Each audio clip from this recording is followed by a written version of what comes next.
하나님 말씀 보겠습니다. 하나님 말씀은 요한복음 15장 4절에서 7절까지입니다. 요한복음 15장 4절에서 7절까지입니다.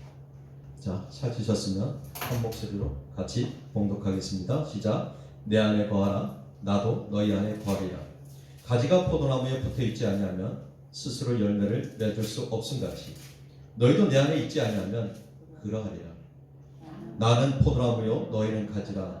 그가 내 안에 내가 그 안에 거하면 사람이 열매를 많이 맺나니 나를 떠나서는 너희가 아무것도 할 수 없습니다. 사람이 내 안에 거하지 아니하면 가지처럼 밖에 버려져 마르나니 사람들이 그것을 모아다가 불에 던져 사르느니라. 너희가 내 안에 거하고 내 말이 너희 안에 거하면 무엇이든지 원하는 대로 구하라. 그리하면 이루리라. 아멘. 오늘 말씀은 물음표 안에 거하라 이렇게 왔습니다. 자, 묻습니다. 우리 손순자 권사님 지금 누구 안에 거하고 있습니까? 누구 안에 머물고 있습니까? 네, 예수님 안에. 우리 박일복 권사님은 누구 안에 있습니까?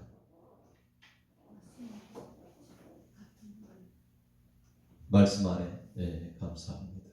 그래요. 그 고백이 내 안에 진정한 고백이길 원합니다. 지금 나는 누구를 붙들고 있는가? 지금 나는 누구 안에 머물고 있는가? 오늘 이 요한복음 15장을 보면 예수님께서 간절한 마음을 가지고 있습니다. 13장에 가서 보면 예수님께서 이제 십자가에 못 박혀 돌아가실 것을 제자들한테 예표로 이야기합니다. 그걸 통해서 이제 마지막 만찬을 하고 세족식을 하죠. 그리고 나서 제자들에게 이야기하죠. 내가 이제 조금 있으면 죽게 될 거야.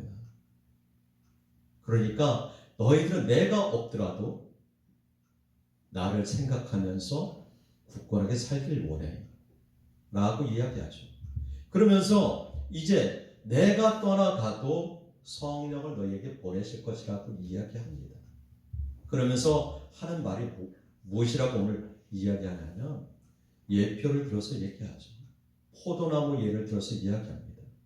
예수님은 포도나무 포도 열매를 통해서 많이 이야기하죠. 자, 오늘 이야기합니다. 가지가 나무에 붙어 있지 않으면 열매를 맺지 못한다고 예를 들어서 얘기하죠. 너무 쉽게 예수님께서는 예를 들어서 이야기를 합니다. 항상 비유로 말씀을 하시죠. 예수님 안에 붙어 있으라고 얘기하죠. 가지가 나무에 붙어 있지 않으면 결국 말라서 죽고 뗄나무로 쓰임받게 됨을 예표로 이야기하고 있습니다. 그러니까 그 가지에 꼭 붙어 있으라 라고 이야기를 하면서 뭐라고 이야기하냐면 가지가 나무에 붙어 있지 않으면 그 원가지에 붙어 있지 않으면 열매를 맺지 못한다고 당연한 이야기를 하죠. 열매를 맺지 못한다는 이야기는 무슨 얘기일까요? 복음의 열매를 이야기할 수도 있고요. 우리가 천국 가는 열매를 이야기할 수도 있습니다. 그러니까 예수님께서 오늘 그렇게 이야기하시는 거예요. 1절에 보니까 15장 1절을 보면 우리가 읽지는 않았는데 나는 참 포도나무요 내 아버지는 농부라라고 비유로 말씀하십니다. 그러면서 무릇 내게 붙어있어 열매를 맺지 아니하는 가지는 아버지께서 그것을 제거해 버리시고 무릇 열매를 맺는 가지는 더 열매를 맺게 하여 그것을 깨끗하게 하시리라 라고 이야기하고 있습니다. 그러면서 너희는 내가 일러준 말로 이미 깨끗하여졌으니 이제 이미 너네들 가지에 붙어 있으니 이제 열매를 맺게끔 노력을 해라 라고 이야기를 합니다. 그러면서 내 안에 거하라. 예수님 안에 거하라. 그러면 나도 너희 안에 거하겠다 라고 이야기합니다. 이것을 가지가 포도나무에 붙어 있음을 이야기하고 있습니다. 그래서 6절에 보니까 사람이 내 안에 거하지 아니하면 가지처럼 밖에 버려져 마르나니 사람들이 그것을 모아다가 불에 던져 사르니라 라고 이야기를 하죠. 그래서 7절에 뭐라고 얘기합니까? 너희가 내 안에 거하고 내 말이 너희 안에 거하면 무엇이든지 원하는 대로 구하라. 그리하면 이루리라. 우리가 예수 안에 있으면, 우리가 예수님 안에 온전하게 굳건하게 있으면 우리가 구하는 것 예수님께서 이루어 주시겠다고 이야기를 하고 있습니다. 그렇다면 오늘 우리 사순절 세 번째 주 일을 통해서 우리는 지금 누구 안에 머물고 있는가? 누구 안에 붙어 있는가? 한번 생각해 봤으면 좋겠습니다. 그리고 예수 안에 머문다면 예수 안에 머무는 사람들이 살아가는 방법은 어떻게 살아가야 될까를 우리 같이 나눠보려고 합니다. 예를 들어서 내 안에 정말 사랑하는 사람이 있으면 하루 종일 그 사람을 생각하게 되죠. 그죠? 그리고 또 내가 무엇인가 계획하고 준비하는 일이 있으면 그 일을 생각하게 됩니다. 인간극장을 보다 보니까 6년 5개월 동안 손수 배를 지은 사람이 있어요. 6년 5개월 동안 45년을 배를 타다가 이제 이 배를 내가 생각대로 정말 안전하게 내가 손수 배를 만들어야 되겠다 생각하고 집을 팔아서 배를 만들기 시작합니다. 무려 6년 5개월, 아니 5년 5개월이라고 하고 하는데 5, 6년 동안 그 배를 지었습니다. 그 배를 짓는데 사람들이 이야기하죠. 저게 제대로 되겠어? 기술자들이 해야 되지. 아무 기술도 없는 사람이 어떻게 저 배를 만들겠어? 라고 이야기를 하죠. 그럼에도 불구하고 이분은 나무로다가 배를 만들기 시작합니다. 그리고 누울 때나 앉을 때나 일할 때나 배를 어떻게 만들까를 생각하게 되죠. 1년 365일 배만 만들 생각을 합니다.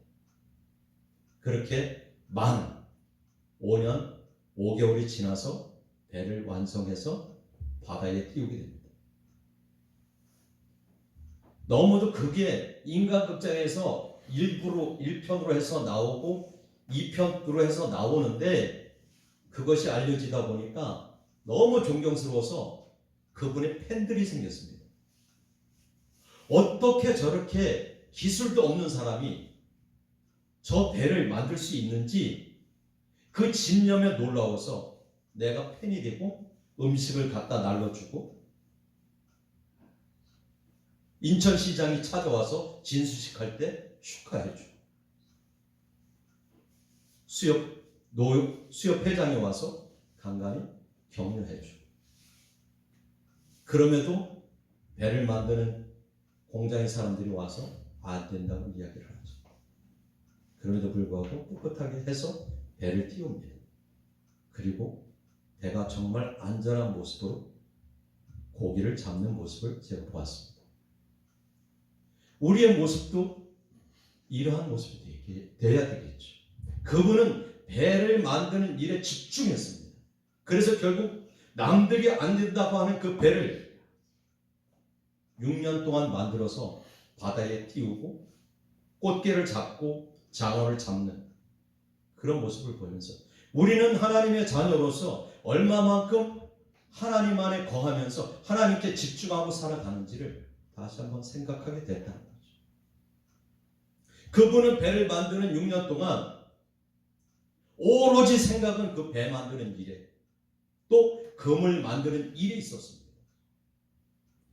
그래서 남들이 안 된다고 할 때 그분은 자기만의 생각을 가지고 나아갔죠. 그리고 그물도 자기가 경험한 대로 해서 공장에서 나온 그물이 아니라 자기가 손수 만들어서 그물을 고기를 잡게 됩니다. 우리의 모습도 마찬가지입니다. 우리가 하나님의 자녀로서 지금 10년, 20년, 30년 신앙생활 했다면 이제는 나만의 정체성을 가지고 하나님과 교제하며 살아가야 됩니다. 하나님 안에서 온전함을 노래하며 살아가야 됩니다. 지금은 사순절 기간입니다. 사순절은 언제부터 정립이 되었냐면 325년 니케아 공의에서부터 정립이 됐습니다. 그때 이 사순절을 지키자고 이야기한 것은 불과 3일, 일주일만 하자고 얘기했습니다. 예수님께서 우리를 위해서 십자가에 못 박혀 돌아가신 것, 이 날을 우리가 기념해야 되지 않겠느냐. 그렇게 지켜가기 시작한 게, 자, 엘리야가 40일 동안 금식기도 했던 것, 예수님이 40일 동안 금식기도 했던 것, 우리가 이것을 생각해서 40일을 지키자. 경건하게 새 생명 얻음을 기뻐하며 나아가자고 정립한 게 사순절입니다. 그렇게 수천 년이 지나왔습니다. 그런데 지금 우리는 사순절을 어떻게 지켜가고 있습니까? 하나의 의식이고 하나의 행사를 지켜가고 있지는 않는지 우리가 다시 한번 생각해 봤으면 좋겠습니다. 많은 교회가 이 사순절을 통해서 전도 행사를 하고 이웃사랑 초청잔치를 하며 금식하며 기도하며 살아갑니다. 그런데 우리는 어떠한 모습으로 살아가는지 다시 한번 생각해 봤으면 좋겠습니다. 우리가 예수 안에 거한다는 것은 예수님을 완전히 믿고 완전히 맡기고 예수님 안에서 순종하는 삶을 이야기합니다. 삶의 주도권을 완전히 주님께 넘겨드리는 것을 이야기하죠. 나의 주인은 누구예요? 나의 주인은 오직 예수님임을 고백하는 것입니다. 그래서 예수님 안에 있으면 참 평안이 있고 행복이 있고 기쁨이 있기 때문에 예수님께서 내 안에 거하라고 얘기하죠. 우리가 살다 보면 우리가 짐승을 많이 키워봤잖아요. 그죠? 그런데 지금도 마찬가지예요. 나는 자연인을 보면 가끔씩 볼 수 있죠. 이 짐승을 우리에 가두지 않고 놔서 키우다 보면 산짐승의 먹이가 되기도 합니다. 어떤 사람은 닭을 다 잡아갔다고 이야기하죠. 그런데 우리 안에 주인이 만들어 놓은 그 우리 안에 있으면 안전합니다. 주인이 항상 먹을 것을 주시고 우리의 삶도 똑같습니다. 하나님이 만들어 놓으신 그 안에 우리가 거하면 먹을 것, 입을 것 주님께서 책임지신다고 했습니다. 안전이 보장됩니다. 그런데 하나님께서 만들어 놓으신 그 우리 안에 거하지 않으면 우리는 원수마귀의 밥이 될 수밖에 없다라고 이야기를 하는 것입니다. 그러기에 우리는 예수님 안에 거해야 되고 예수님 안에 붙어 있어야 되는 것입니다. 그래서 예수님은 지금 그렇게 이야기를 하고 있는 것입니다. 그렇다면 예수님 안에 사는 사람들이 살아가야 될 방법, 우리가 예수 믿고 구원받았다고 하는 사람들이 살아가야 되는 방법, 그 방법 무엇일까? 지금 예수 안에 거한다는 구체적 의미는 요한은 이렇게 이야기하고 있습니다. 요한일서 4장 15절 16절 보면 누구든지 예수를 하나님의 아들이라 신하면 하나님이 그 안에 거하시고 그도 하나님 안에 거하느니라. 16절 보면 하나님은 사랑이시라 사랑 안에 거하는 자는 하나님 안에 거하고 하나님도 그 안에 거하십니다. 사도 요한은 분명하게 이야기하죠. 하나님의 사랑 안에 거하는 자, 그가 우리는 하나님 안에 거하는 자라고 이야기합니다. 자, 주님 안에 거하는 사람들이 살아가야 될 방법, 첫째는 모든 관심을 오직 주님께만 두라는 것이죠. 나의 시선을 나의 분. 나는 지금 무엇에 관심이 있고 무엇에 집중하며 살아갑니다. 제가 유튜브를 찍잖아요. 그죠? 유튜브를 찍고 저는 유튜브를 찍고 나서 항상 편집을 하고 나서 다시 한번 리바이브를 해서 봅니다. 아, 내가 설교를 어떻게 했나? 제대로 말씀 전했나? 보게 되죠. 근데 제가 저희 딸이나 저희 아내한테도 이 이야기를 하죠. 그 유튜브 보고 조금 피드백을 해줬으면 좋겠어. 나도 잘못한 게 있거든. 이렇게 이야기를 합니다. 그런데 지금까지 무엇이 어떻게 이렇게 됐으면 좋겠습니다라고 해본 적은 그다지 많지 않은 겁니다. 왜 그럴까요? 거기에 대한 집중도나 관심은 크게 없다는 거죠. 우리의 관심사는 어디에 있느냐는 거죠. 그래서 우리가 관심을 어디 두느냐에 따라서 나의 마음과 시선이 그곳에 머물게 돼 있습니다. 주식에 관심이 있는 사람은 주식에만 몰빵을 하게 돼 있죠. 어떤 사람은 7천만 원, 8천만 원 벌어서 집을 짓는다고 하는 사람도 있습니다. 지금 늦게라도 지금 투자하면 괜찮을까? 집중하는 사람도 있죠. 또 여행에만 관심이 있는 사람은 어때요? 여행을 위해서. 지금은 중동으로 여행가 만들 것 같아요. 그럼 어디로 가야 될까? 중국의 교량들이 정말 멋있다는데 글로 가야 될까?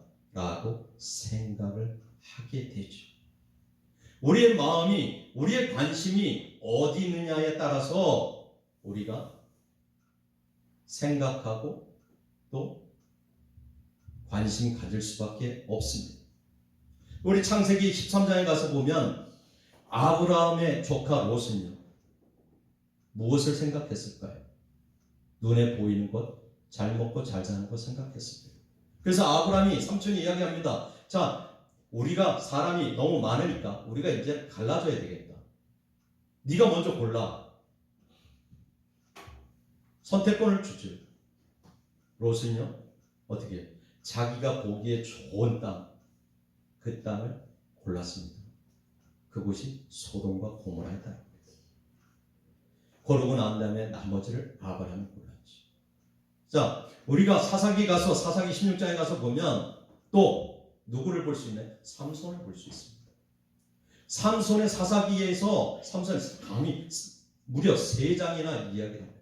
왜 삼손에 대해서 이렇게 많은 이야기를 할까요? 삼손은 나실인으로 지음받았고 태어났습니다.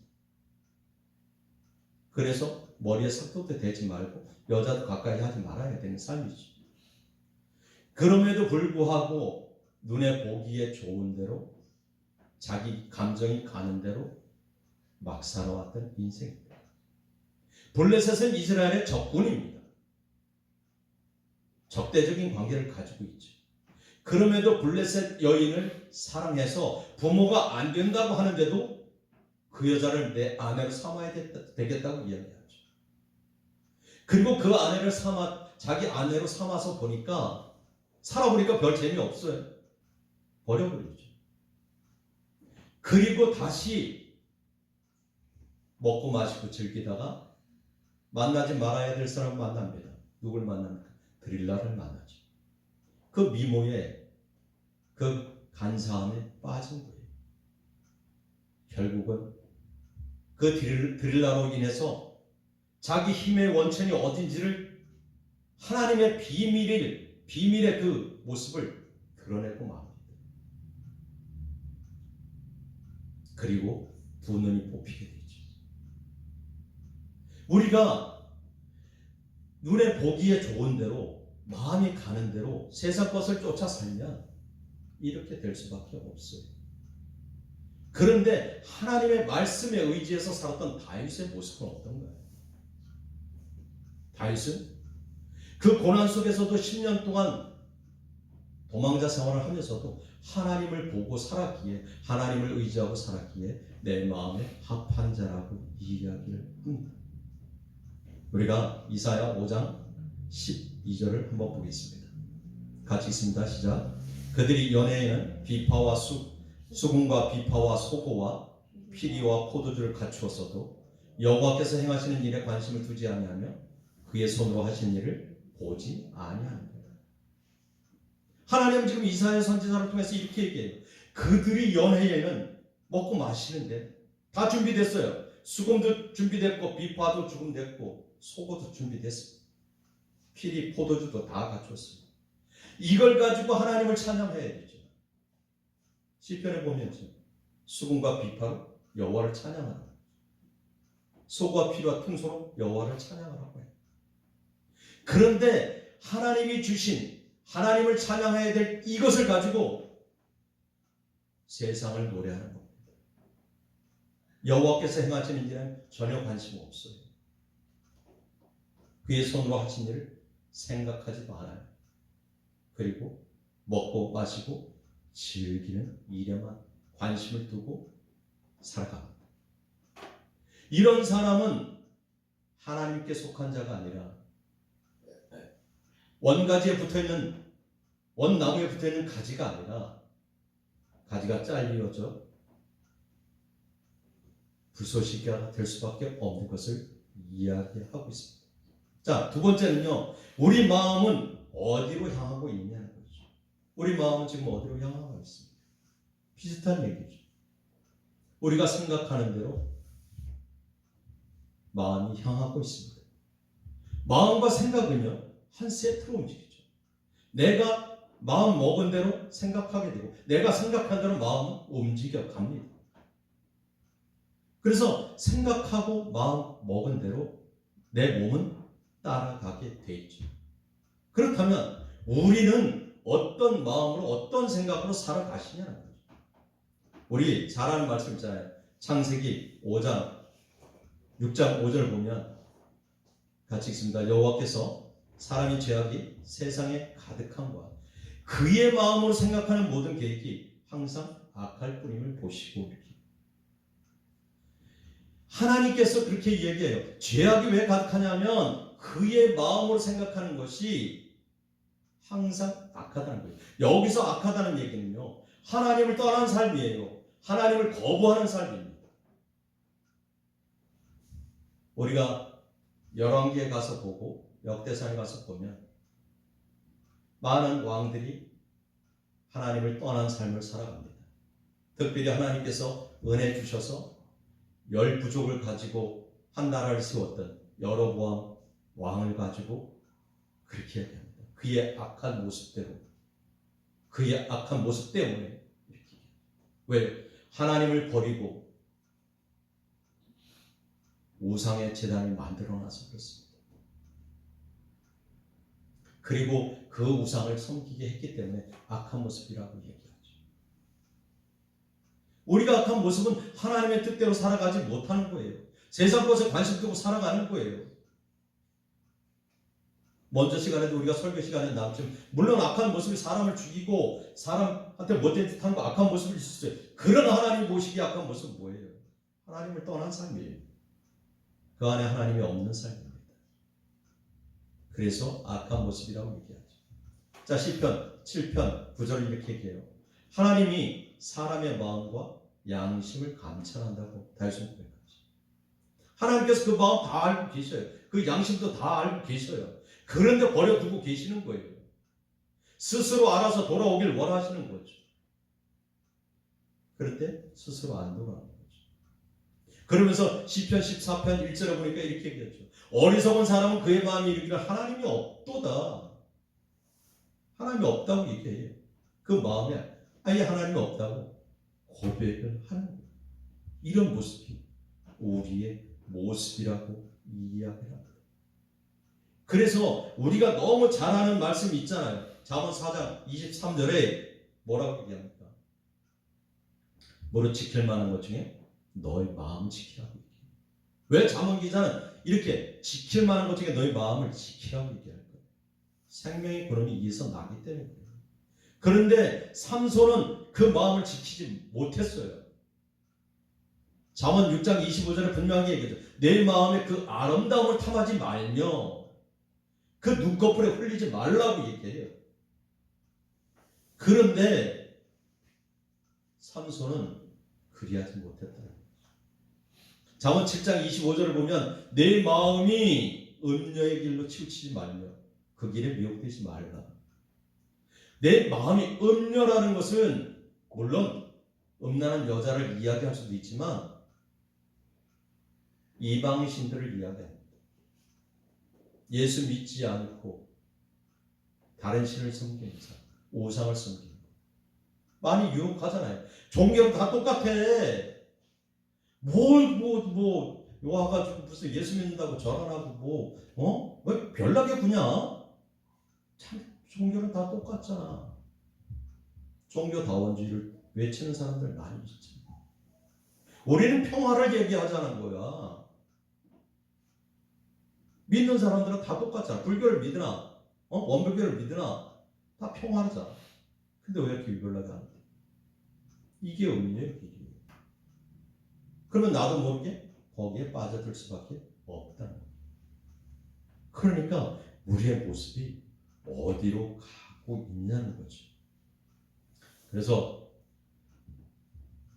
로마서 1장 28절을 보면 그렇게 얘기합니다. 그들이 마음에 하나님 두기를 싫어하며 하나님께서 그들을 그 상실한 마음대로 내버려 두사 합당하지 못한 일을 하게 하셨습니다. 기억했으면 좋겠습니다. 하나님이 그들이 마음에 하나님 두기를 싫어하니까 하나님께서 어떻게 그들을 상실한 마음대로 그냥 버려둔다는 거예요. 이거 정말 놀라운 얘기예요. 하나님께서 어떤 분들 얘기해요. 하나님께서 붙들어 주시겠지. 하나님께서 이끌어 주시겠지. 때가 되면 하나님께서 하시겠지. 물론 그렇게 할 수 있어요. 분명히 그렇게 할 수 있어요. 그런데 하나님께서 보편적으로 어떻게 하냐, 내버려 두시는 거예요. 그냥 스스로 와서 돌이키기를 원하는 거예요. 그래서 가지가 어디에 나무에 붙어 있으라고 얘기하는 거잖아요. 그런데 거기에 붙어 있지 못하면 하나님께서 그냥 내버려 두고 합당하지 못한 일을 하게 하신다는 거죠. 그래서 예수님께서 산상수훈을 통해서 얘기하잖아요. 마음이 청결한 자는 복이 있다는 거예요. 마음이 청결하다는 뭔 얘기예요? 그 마음속에 세상 것을 품지 않는 거예요. 그 마음속에 무엇을 품는 겁니까? 하나님을 품고 살아가는 거예요. 하나님 집중적으로 살아가는 거예요. 내일 내가 너 추억 가서 뭐 할 건가? 이 생각하지 말라는 거예요. 나는 지금 어떻게 하면 하나님 나라에 갈 수 있을까? 천국 갈 수 있을까? 이거 생각하는 거예요. 이것을. 천국 가는 그렇게 녹록지 않아요. 그런데 내가 그냥 예수 믿었으면, 나 예수 믿고 있으면 나 천국 가. 저도 마찬가지예요. 똑같아요. 우리가 깨어있잖아요. 그러니까 우리는 정신 차리고 깨어서 하나님 중심으로 살아가야 돼요. 제가 말씀을 오늘 많이 옮겨놨어요. 성경을 안 보실 것 같아서 이렇게라도 말씀을 좀 나눠보려고. 자, 신명기 15장 10절 얘기합니다. 삼가 너는 마음에 악한 생각을 품지 말라. 이사야 55장 7절을 얘기하죠. 악인은 그의 불의한 자는 그의 생각을 버리고 여호와께 돌아와라. 예수님은 뭐라고 얘기해요? 예수께서 그 생각을 하시고 이르시되 너희가 어찌하여 마음에 악한 생각을 하느냐. 이거 뭔 얘기인지 아세요? 예수님께서 이제 모든 기적과 이적을 해가시잖아요. 중풍병자도 고치고 다 고치잖아요. 서기관들이 와서 예수님을 어떻게 하면 꼬투리를 잡아서 죽일까를 생각합니다. 그때 예수님께서 얘기하는 거예요. 너희가 어찌하여 마음에 악한 생각을 하느냐. 우리는 우리 마음에 어떠한 모습으로 살아가는지를 생각했으면 좋겠습니다. 세 번째 마지막으로 우리는 하늘의 것만 생각했으면 좋겠습니다. 물론 세상을 살아가면서 어떻게 하늘의 것만, 하나님 것만 생각하면서 살아갈 수 있겠습니까? 그런데 24시간 중에 8시간은 자야 되고, 그죠? 8시간을 자면 16시간이 남아있어요. 16시간 동안요, 다 하나님 생각하라는 거 아닙니다. 하나님 생각은 담고 살아가되, 하나님 생각을 최소한 집중해서 30분, 1시간, 2시간 정도는 하십시오. 내가 어떻게 하면 하나님과 교통할 수 있을까? 어떻게 하면 하나님의 뜻을 분별할 수 있을까? 라는 생각 가지고 우리가 정말 시선을 하나님께 두고 생각을 온전히 하나님께 맞추면서 그렇게 살았으면 좋겠어요. 그래서 로마서 8장 5절 7절은 이야기해요. 자, 같이 읽습니다. 시작. 육신을 따르는 자는 육신의 일을, 영을 따르는 자는 영의 일을 생각하는. 육신의 생각은 사망이요 영의 생각은 생명과 평안입니다. 육신의 생각은 하나님과 원수가 되나니 이는 하나님의 율법에 굴복하지 아니할 뿐 아니라 할 수도 없습니다. 라고 이야기를 하는 것입니다. 아마 우리 권사님들은 아실 텐데 과일나무가 좋은 열매를 맺기 위해서는요 어떻게 해야 되나요? 좋은 열매를 맺기 위해서는 좋은 나무를 갖다 뿌리가 튼튼한 나무에 접붙임을 합니다. 그죠? 그래서 좋은 배를 얻기 위해서 돌배나무에 실한 배나무를 접붙이죠. 튼실한 돌배나무는 예수님이셔. 그 돌배나무에 우리가 예수 믿은 사람이 하나님의 자녀들이 가서 딱 접붙임을 대서 튼튼하게 좋은 열매를 맺어야 되죠. 그것이 우리의 삶이 되어야 됩니다. 그래서 튼튼한 가지가 되어져서 아름다운 열매, 많은 열매를 맺어요. 가지도요, 쓸모없는 가지가 있습니다. 가을이 되면 전지 작업을 하잖아요. 그죠? 열매를 맺을 수 있는 나무와 열매를 맺지 못할 나무를 전지 작업합니다. 붙어 있다고 다 가지가 아니에요. 그러니까 우리는 정말 실한 열매를 맺을 수 있는 가지로, 하나님 앞에 쓰임받는 가지로 우리가 이 사순절 정말 정신 차리고 올바로 하나님을 생각하면서 시선을 하나님께 두면서 그렇게 하나님으로 말미암아 나는 살아가겠다고 다짐하고 결단하는 우리 모두가 되기를 예수 이름으로 축복합니다. 아멘.